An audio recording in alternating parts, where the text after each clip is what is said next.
మీరు వెళ్ళాల్సింది మంత్రుల ఇండ్లకు కాదు, ఎమ్మెల్యేల క్లాస్ బీకిన మీనాక్షి నటరాజన్.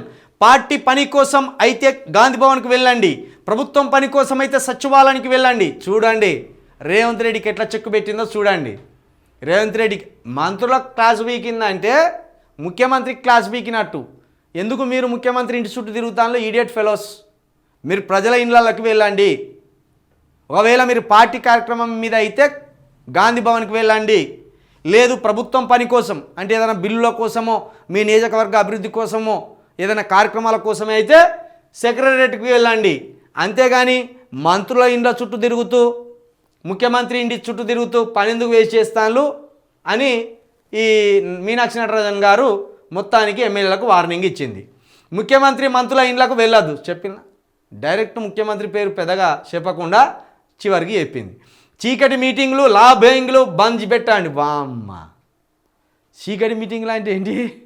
రాత్రిపూట షెరో పెగ్గేసుకొని కూర్చొని ఆ ప్రాజెక్ట్ అంతా ఈ ప్రాజెక్ట్ ఇంత నాకు 10% నీకు 15% అని ఈ చీకటి మీటింగులు.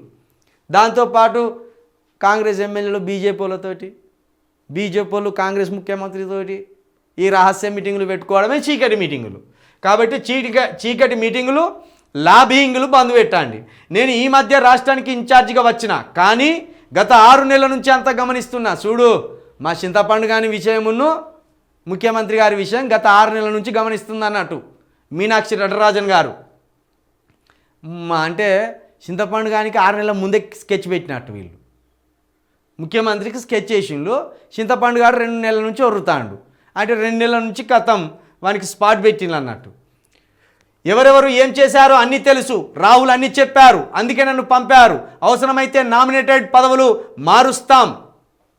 Very good. చూడు రాష్ట్ర ముఖ్యమంత్రికి రాష్ట్ర మంత్రులకు లేని పవర్ మీనాక్షి గారికి ఉన్నది.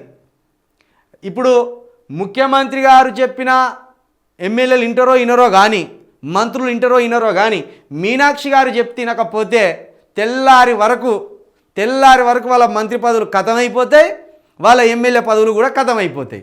పార్టీ నుండి సస్పెండ్ చేస్తే ఇక అధికార పార్టీలో లేకపోతే వానికి ఏం పెద్దగా ఉంటుంది, ఏముండదు. కాబట్టి ఇప్పుడు మొత్తం రాష్ట్రానికి ముఖ్యమంత్రి మీనాక్షి నటరాజన్ గారు. ఓన్లీ ఫేస్ మాత్రమే రేవంత్ రెడ్డి గారిది, ఫుల్ పవర్స్ మీనాక్షి నటరాజన్ గారిది.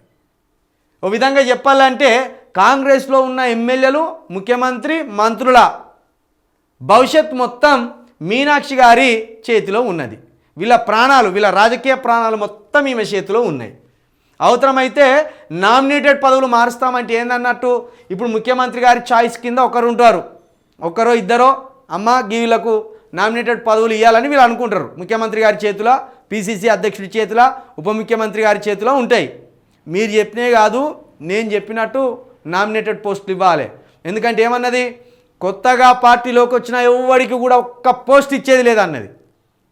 అది గుడ్ డిసిషన్. ఎందుకంటే పార్టీ కోసం అహర్నిశలు శ్రమించి కొంతమంది ఉంటారు, కొంతమంది ఆస్తులు కూడా కరగ తీసుకొని ఉంటారు, కొంతమంది పార్టీ జెండాను పట్టుకొని కృషించి నశించిపోతారు.